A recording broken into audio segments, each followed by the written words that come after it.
저는 오늘 본문의 말씀을 가지고 셀 수 없는 큰 무리의 감사, 이런 제목으로 하나님 말씀을 증거하도록 하겠습니다. 요한계시록은 장차 될 일에 대한 이야기입니다. 요한이 반모섬에 잡혀가게 되죠. 거기서 고생을 다 합니다. 그 가운데서 하나님께서 사도 요한에게 은혜를 주셔서 반모섬에서 기록한 편지가 바로 요한계시록입니다. 사도 요한이 에베소에서 사역할 때는 로마 도미티안 황제가 교회를 핍박하는 가장 어려운 시기였습니다. 요한도 체포가 되어서 황제에게 재판을 받고 반모섬에 유배되어 죽을 날만 기다리고 있었습니다. 어느 날 기도하다가 계시를 받죠. 그 내용이 바로 요한계시록입니다. 이 요한계시록을 언제 받았습니까? 예수님의 재림과 종말에 될 일을 주의 날에 받았다고 했습니다. 주의 날은 지금으로 말하면 일요일이라고도 할 수 있겠죠. 대환난 때 구원받은 백성들이 천국에서 하나님께 감사하는 모습을 보여주고 있습니다. 최고의 감사의 모습이죠. 저는 셀 수 없는 큰 무리들이 하는 이 감사에 대한 내용들을 좀 살펴보려고 합니다. 첫 번째, 흰옷 입은 무리들의 감사 내용을 먼저 살펴보겠습니다. 10절입니다. 큰 소리로 외쳐 이르되 구원하심이 보좌에 앉으신 우리 하나님과 어린 양에게 있도다 하니. 요한계시록에는 두 가지 내용이 있습니다. 1절에서 8절에 보면 이 14만 4천 명에게 인치는 내용이 나옵니다. 성경 자체가 가르쳐줘요. 하나님의 종들의 이마에 인을 쳤다라고 가르쳐줘요. 그리고 9절에서 17절에 보면 셀 수 없는 큰 무리가 나옵니다. 이것은 바로 성도들의 모습을 보여줍니다. 대환난 가운데서 구원하여 주심을 감사하는 모습입니다. 이 구원하심이, 이것이 의미하는 것이 무엇일까요? 세상 것 때문에 감사하는 내용이 아니고 이 세상에서 생명을 얻게 된 것으로 인해 감사하는 것이라는 것이죠. 즉 흰옷 입은 무리들은 구원받고 천국에 가게 된 것을 감사했다는 거예요. 사랑하는 성도 여러분, 오늘은 우리가 맥주 감사 주일로 지키고 있습니다. 이 감사 신앙은 얼마나 중요한지 모릅니다. 모든 신앙의 꽃 중에 꽃과 같은 것이 바로 감사입니다. 인간에게 가장 행복한 순간이 여러분 언제라고 생각합니까? 감사를 느끼는 순간이에요. 저는 이 감사하면 이 프란시스의 시가 생각납니다. 제가 프란시스의 시를 한 편 읽어드리겠습니다. 주여 이 햇빛을 나에게 주신 것을 감사합니다. 주여 저 달을 나를 위해 비추신 것을 감사합니다. 주여 저 별들을 볼 수 있도록 해주시니 감사합니다. 주여 들의 오곡백화를 주시니 감사합니다. 주여 대화를 나눌 수 있는 형제를 주시니 감사합니다. 여러분 이 시에 보면 좀 이상한 거 느끼지 모르세요? 너무 평범한 거 아닙니까? 하나님께서 프란시스에게 햇빛을 주셨습니까? 아니잖아요. 우리도 날마다 햇빛을 보잖아요. 프란시스는 햇빛을 주신 것을 감사했답니다. 달을 나를 위해서 비추신 것을 감사합니다. 그 달이 여러분은 비추지 않습니까? 별들을 볼 수 있는 거 감사했습니다. 들의 오곡백화를 주셔서 감사하고 대화를 나눌 수 있는 형제를 주신 것을 감사하고 있습니다. 프란시스는 얼마나 믿음이 좋은지 모릅니다. 그러나 그도 나이가 들어서 실명을 하게 됩니다. 아무것도 보이지 않게 됩니다. 1225년 어느 날 볼 수 없지만 찬란히 빛난 태양 속에서 하나님을 보게 됩니다. 그래서 감사의 시를 썼습니다. 그 유명한 태양에 붙이는 송시 중에 일부 내용이 오늘 읽었던 제가 시입니다. 그리고 그 내용을 가지고 찬송시를 쓰게 됩니다. 새 찬송가 69장 온 천하 만물 우러러, 이 프란시스의 찬송시입니다. 제가 한번 읽어볼까요? 온 천하 만물 우러러 다 주를 찬양하여라. 할렐루야 할렐루야. 저 금빛 나는 밝은 해, 저 은빛 나는 밝은 달, 하나님을 찬양하라. 할렐루야 할렐루야 할렐루야 아멘. 온 천하 만물을 우러러 다 주를 찬양하랍니다.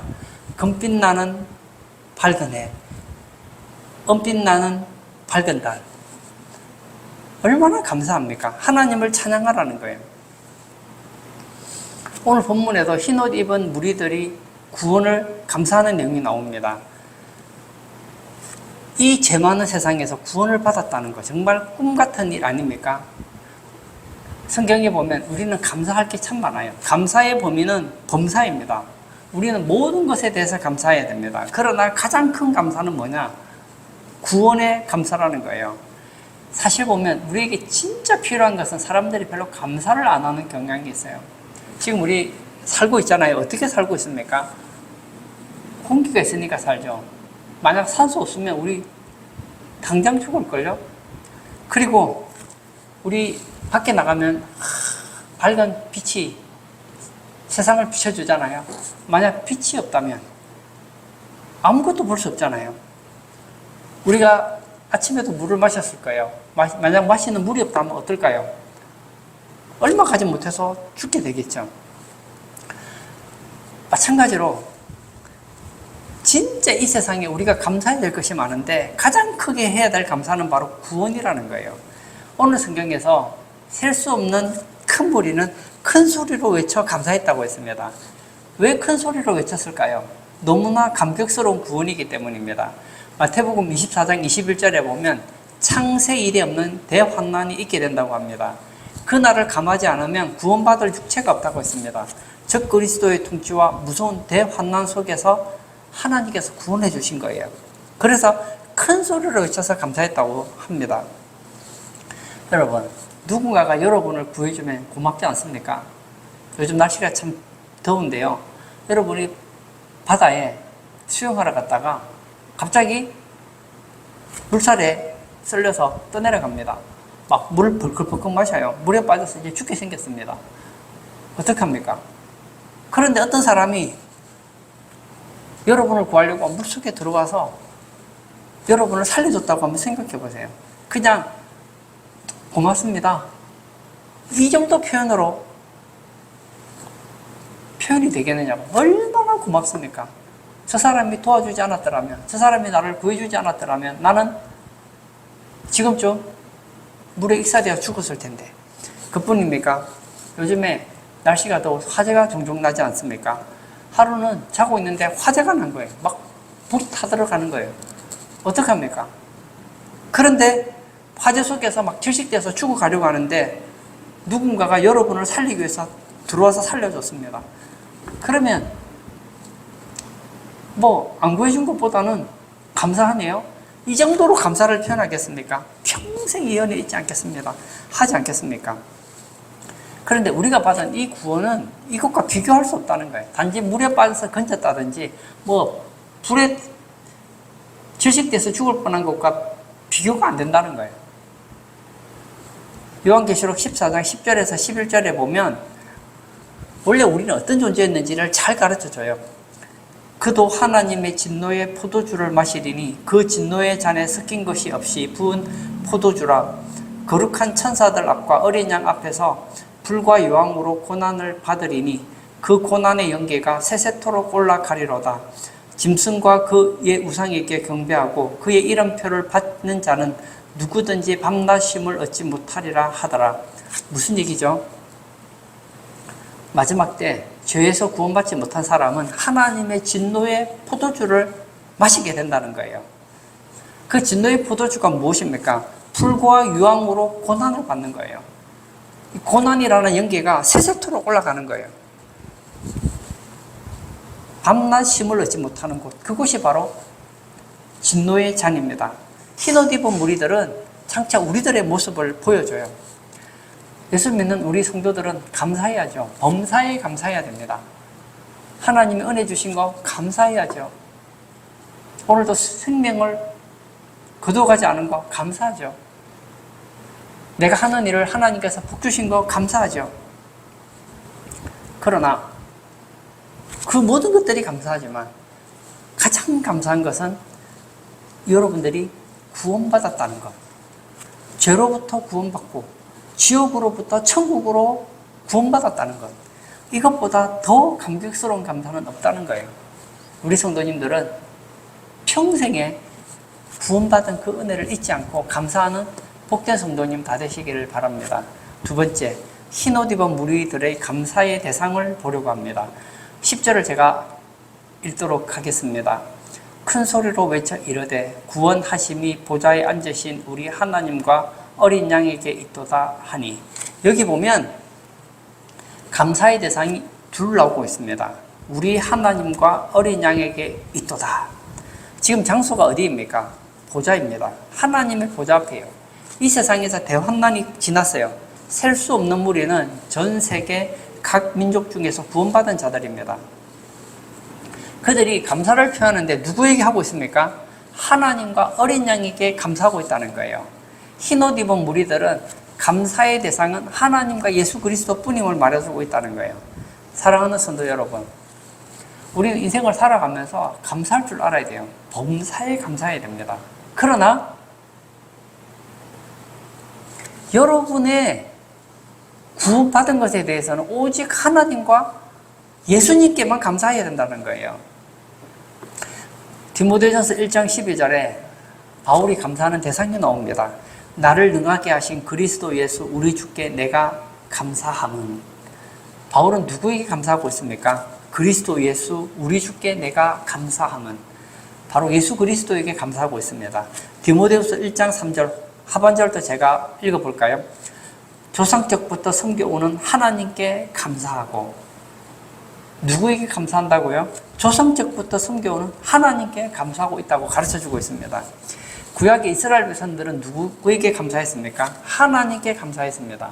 그러나 신약의 성도들은 하나님과 그분이 이 땅에 오신 예수 그리스도께 감사한다는 거예요. 유대교인들은 하나님께는 감사하지만 예수님께는 감사하지 않아요. 왜죠? 예수님이 우리를 구원했다는 걸 믿지 않기 때문입니다. 파스칼의 팡세, 여러분 들어보셨는지 모르겠습니다. 이 파스칼은 프랑스의 천재라고 합니다. 20세 때 파스칼의 원리를 만듭니다. 갓 대학에 들어갈 참 어린 청년이 파스칼의 원리를 만듭니다. 그는 수학자요, 생리학자요, 철학자요, 종교 사상가요, 많은 물리학 이론을 냅니다. 천재지요. 그런데 놀라운 것은 그는 학교 교육을 받지 않았다는 거예요. 영국 여왕은 말하기를 역사 이래 세계적인 천재라고 극찬을 합니다. 그러나 여러분, 이렇게 똑똑한 사람이 세상에서 인정받으니 이제 더 이상 할 게 없잖아요. 그럼 어디 빠지기가 쉬울까요? 향락에 빠지는 거예요. 사교교에 뛰어들어서 쾌락을 추구하며 방탕한 삶을 살게 됩니다. 그러다가 30살 때 말을 타고 냇가를 건너다가 급류에 말이 넘어집니다. 죽게 된 것이죠. 그때 겨우 말꼬리를 잡고 살아납니다. 이때 죽음에 대해서 깊은 고민을 하게 됩니다. 그리고 회심하게 되죠. 나는 세상에서 천재지만 저 세상에 대해서는 바보다. 이 세상에 대해서는 누구보다 똑똑한 거예요. 근데 죽음 이후의 그 세상, 천국에 대해서는 아무것도 모르는 바보라는 것을 깨달았습니다. 그래서 수도원에 들어갑니다. 그리고 글을 쓰죠. 죄인의 회심에 대하여. 초기의 예수 신자와 오늘의 예수 신자의 비교.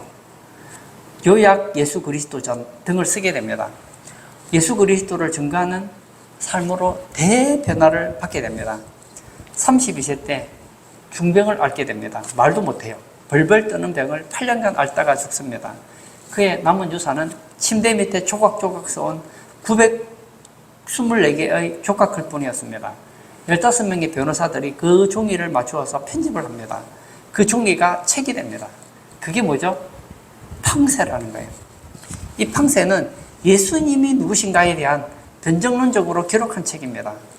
하나님께서는 이 천재를 아프게 하시고 그 천재성을 사용하십니다. 침대에 누워서 할 게 뭐가 있나요? 예수 그리스도를 변정하는 세 개의 위대한 글작을 쓰게 하셨습니다. 팡세에서 인간에게는 세 가지 영웅이 있다고 합니다. 첫 번째는 육체적인 영웅이 있습니다. 나폴레옹, 징기스칸, 운동선수 같은 사람 앞에서 우리는 영웅으로 무릎을 꿇습니다. 두 번째는 정신적인 영웅이 있죠. 철학자들, 문인들, 소크라테스, 공자 등 앞에서 사람들은 정신적인 영웅 앞에서 고개를 숙이고 허리를 굽힙니다. 세 번째 영웅이 있습니다. 바로 영적 영웅입니다. 그 최고의 영웅이 누구냐? 파스칼은 바로 예수 그리스도라고 말하고 있습니다. 만물을 창조하신 하나님. 그분이 이 땅에 오신 분이 바로 예수 그리스도이십니다. 우리는 그분에게 비춰버려야 돼요. 흰 옷 입은 무리들은 하나님께 감사합니다. 그리고 어린 양께 감사하고 있습니다. 이 어린 양께 감사드리는 셀 수 없는 무리의 이 감사가 여러분의 감사가 되기를 원합니다. 우리가 인생을 살아가면서 감사할 게 얼마나 많습니까? 우리가 얼마나 많은 감사를 표현합니까? 그러나 저는 우리 성도님들이 여러분의 감사 내용 중에서 가장 많은 감사의 대상이 바로 하나님과 예수 그리스도가 되기를 원합니다. 아침에 일어났을 때 하나님께 감사하셨습니까? 예수님께 감사하셨습니까? 오늘 예배 드리기 전에 하나님과 예수님께 감사를 드렸습니까? 범사에 하나님과 어린 양께 감사하는 우리 성도님 되시기를 축복합니다. 세 번째, 흰옷 입은 무리들의 감사 방법이 12절에 나옵니다. 제가 12절을 또 읽도록 하겠습니다. 이르되 아멘. 찬송과 영광과 지혜와 감사와 존귀와 권능과 힘이 우리 하나님께 세세토록 있을지어다. 아멘 하더라.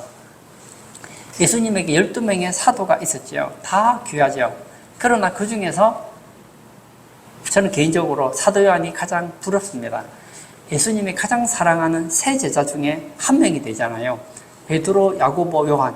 그 중에 한 명이었습니다. 그리고 성경에서 예수님이 사랑하는 제자라. 특별히 또 사랑받는 제자였어요. 그래서 예수님께서 십자가에서 돌아가시기 전에 어떻게 합니까? 어머니를 부탁하잖아요. 모친을 부탁합니다. 그래서 구전에 의하면 12년간 예수님의 어머니를 봉양했습니다. 또 족보상으로 보면 예수님의 이종 동생이기도 해요. 가장 부러운 것은 예수님께서 사도 요한에게 미래에 될 일을 보여주셨다는 거예요. 오늘 본문에 보면 찬송, 영광, 지혜, 감사, 존귀, 능력, 힘이 하나님께 있다고 했습니다. 하나님께 세세토록 있다고 했습니다. 이것은 무슨 내용일까요? 바로 찬송 가사라는 거예요. 즉 그들은 하나님께 찬송으로 하나님께 감사했다는 것입니다. 사랑하는 성도 여러분, 우리는 하나님께 감사해야 됩니다. 어떻게 감사해야 될까요? 무엇이든지 총동원해서 감사를 표현해야 된다는 거예요. 시편 35편 18절을 제가 읽어볼까요? 내가 대회 중에서 주께 감사하며 많은 백성 중에서 주를 찬송하리이다. 어떻게 감사하고 있습니까? 찬송으로 감사한답니다. 시편 95편 2절입니다. 시로 하나님께 감사하는 것을 볼 수 있습니다. 우리가 감사함으로 그 앞에 나아가며 시를 지어 즐거이 그를 노래하자. 시를 지어서 하나님을 찬양하는 거예요. 우리는 음악, 미술, 운동 모든 것을 동원하여 감사해야 됩니다. 음악의 거장이었던 바흐는 솔리데오 글로리아 모든 영광을 하나님께 돌렸습니다. 고린도서 9장 11절과 12절도 제가 한번 읽어볼까요? 너희가 모든 일에 넉넉하여 너그럽게 연보를 하면 그들이 우리로 말미암아 하나님께 감사하게 하는 것이라. 이 봉사의 직무가 성도들의 부족한 것을 보충할 뿐 아니라 사람들이 하나님께 드리는 많은 감사로 말미암아 넘쳤느니라. 무엇으로 감사하고 있습니까? 헌금을 드리는 것으로 감사를 표현하고 있다는 거예요. 골로새서 2장 7절입니다. 그 안에 뿌리를 박으며 세움을 받아 교훈을 받은 대로 믿음에 굳게 서서 감사함을 넘치게 하라. 믿음으로 감사를 표현하는 것을 보게 됩니다. 오늘 예배 참석하신 사랑하는 성도님, 우리는 하나님께 감사하되 한 가지로 하지 마시고 다양하게 표현하시기를 바랍니다. 우리나라 언어가 참 좋은 것 같아요. 미국 사람들은 감사하면 어떻게 표현하죠? Thank you 하면 끝입니다. 형용사나 감탄사가 좀 부족한 것 같아요. 근데 한국 사람의 언어 표현력은 굉장히 좋습니다. 이 감탄사와 형용사가 세계적입니다. 예를 들어 볼까요? 지금 몇 시입니까? 그러면 우리 이렇게 말해요. 3시 15분입니다. 그렇게 말을 했어요. 맞습니까? 틀립니까? 정확하게 말하면 틀려요. 그죠? 3시 15분은 문법적으로 안 맞습니다. 3시 15분입니다. 이게 맞아요. 3시 15분이 아니에요. 3시 15분입니다. 이게 맞습니다. 우리 따지지 않잖아요. 그냥 3시 15분 하면 다 알아들어요. 3시 15분입니다. 저는 말하는 사람 한 명도 못 봤고요. 3시 15분입니다. 그렇게 말하는 사람은 저는 들어보지 못했습니다. 이것은 감성의 의미가 크기 때문입니다. 문법이나 논리적으로는 맞지 않지만 훌륭한 언어라는 거예요. 색깔 표현 한번 볼까요? 빨간색. 그러면 어떻게 표현합니까? 빨갛다, 새빨갛다, 시뻘겋다, 붉고촉촉하다, 검붉다, 붉다. 죽음에 대해서는 어떻게 표현하죠? 죽었다, 돌아가셨다, 사망하셨다, 먼저 가셨다. 다양하게 표현하는 거예요. 표현력이 얼마나 좋은지 모릅니다. 이스라엘 민족과 우리 민족은 감성이 같아요. 이 성경은 누가 썼습니까? 셈족이 썼어요. 그래서 셈족의 언어 중에서 가장 하나님께 감사를 표현하기 좋은 게 뭐냐? 바로 찬송이라는 거예요. 히브리서 13장 15절. 그러므로 우리는 예수로 말미암아 항상 찬송의 제사를 하나님께 드리자. 이는 그 이름을 증언하는 입술의 열매니라. 히브리서 13장 15절에는 찬송이 제사라고 얘기를 하고 있습니다. 헬라어로 이 찬송이라는 단어는 유로기아라는 단어거든요. 구약에 보면 하나님께 제물을 드릴 때 이 단어가 뭐냐? 유로기아예요. 신약에는 하나님께 찬송하는데 이 단어가 뭐라고요? 바로 유로기아라는 거예요. 그러니까 구약의 제물이 신약의 찬송과 같은 의미라는 겁니다. 시편 66편 4절도 볼까요? 온 땅이 주께 경배하고 주를 노래하며 주의 이름을 노래하리이다. 온 땅이 주께 경배하고 주를 노래해야 된다는 거예요. 시편 103편 1절도 제가 읽어보겠습니다. 내 영혼아 여호와를 송축하라. 내 속에 있는 것들아 다 그의 거룩한 이름을 송축하라. 내 속에 있는 모든 것을 가지고 그의 거룩한 이름을 송축하라는 거예요. 요즘에는 옛날에 제가 젊을 때에 비해서 찬양이 많이 좀 식은 것 같아요. 제가 20대 때 두란노 경배와 찬양이라는 집회가 있었어요. 그리고 예수전도단이라는 찬양팀이 있었습니다. 매주 화요일이나 목요일 되면 이런 집회가 있었어요. 그리고 각 교회마다 여러 찬양 집회가 있었어요. 제가 기억에 남는 것이 있어요. 제가 20대 때 우리 교회 동네 부근에 찬양 집회하는 교회가 있었습니다. 저도 뭐 한 달에 몇 번씩 찬양을 하러 가요. 가면 너무 감동되는 게 같이 찬양하고 은혜 받는 것도 좋아요. 대부분 찬양 시간이 길었어요. 한 7시에 찬양하면 거의 뭐 9시, 10시까지 찬양하고 그랬거든요. 실제로 설교 시간은 한 30분 하나요. 그러면 거의 찬양만 한 2시간 해요. 2시간 정도 노래 부르거나 목이 다실 정도로 소리를 지른단 말이에요. 내가 너무 감동되는 게 있었어요. 한참 찬양하고 있다 보면 남학생들과 여고생들이 교복을 입은 상태로 와요. 그 애들이 손을 들면서 울면서 찬양을 합니다.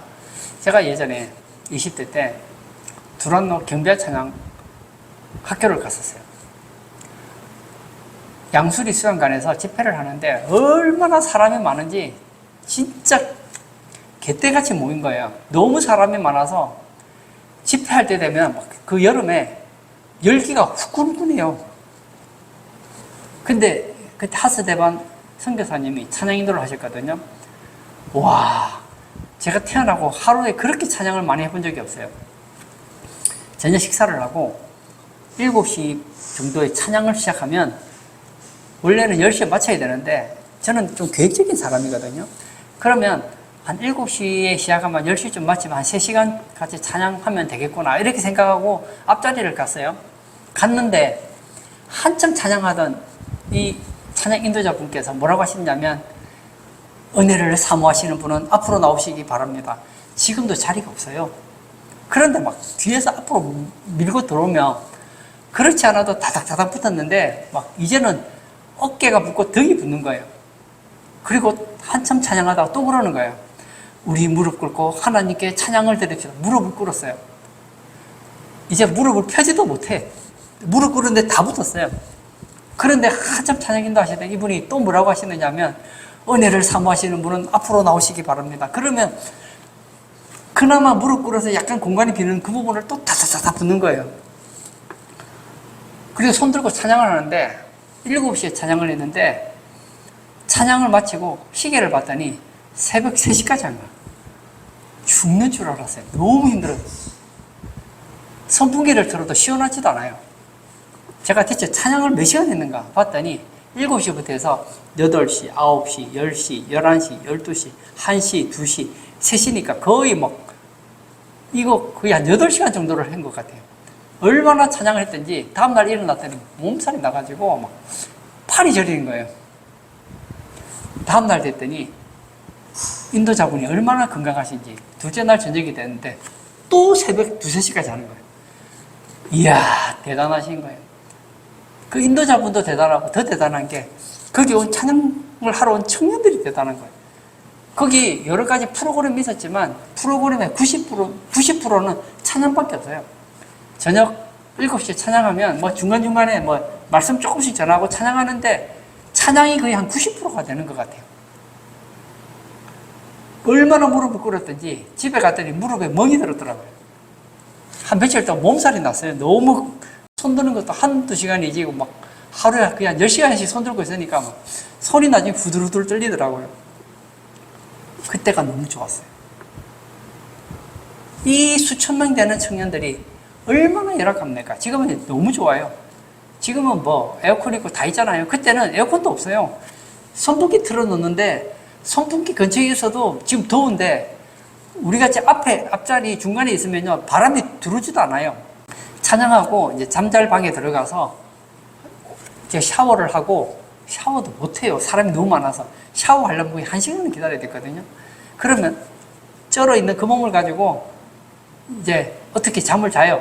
대충 갈아입고 아침이 돼서 옷을 보면요 옷이 소금이 절여 있어요. 옷이 하얀 거예요. 얼마나 땀을 많이 흘렸는지. 그런데 그 청년들이 손을 들고 하나님을 찬양하면서 우는 모습을 보는데 제가 감동이 다 되더라고요. 결론을 짓고자 합니다. 저는 에베소서 5장 20절의 말씀을 가지고 마무리 지으려고 합니다. 범사에 우리 주 예수 그리스도의 이름으로 항상 아버지 하나님께 감사하며. 사도 바울은 범사에 우리 주 예수 그리스도의 이름으로 항상 하나님 아버지께 감사한다고 했습니다. 우리도 예수 그리스도 이름으로 항상 하나님 아버지께 감사하시기를 바랍니다. 한 해의 절반이 지났습니다. 하나님께서 우리에게 얼마나 좋은 것을 주셨습니까? 제가 아침에 일어나서 올 상반기 동안 있었던 일을 한번 생각해 봤거든요. 감사할 것뿐이에요. 하나님은 감사하는 자에게 더 감사할 조건을 주신다고요. 우리는 감사할 게 참 많습니다. 그러나 최고의 감사는 바로 구원받은 것이라는 거예요. 여러분 다른 거 안 받았어도 구원받았으면 여러분은 다 받은 것이에요. 흰옷 입은 무리들 감사한 게 얼마나 많았겠습니까? 그러나 그들의 찬송의 1번은 구원이었습니다. 우리 성도님들도 환경 보지 마시고 내가 죄에서 구원받고 지옥에서 구원받았다는 것, 이것으로 인하여서 평생 감사하시고 날마다 감사의 사람 되시는 복된 성도님 다 되시기를 축복합니다. 이 시간 한번 같이 기도하기를 원합니다. 마지막 때가 되면 여러 가지 특징이 있는데 그 중에 하나는 감사하지 않는다는 거예요. 감사하려고 하면 일상이 다 감사해요. 여러분 볼 수 있는 거 얼마나 감사합니까?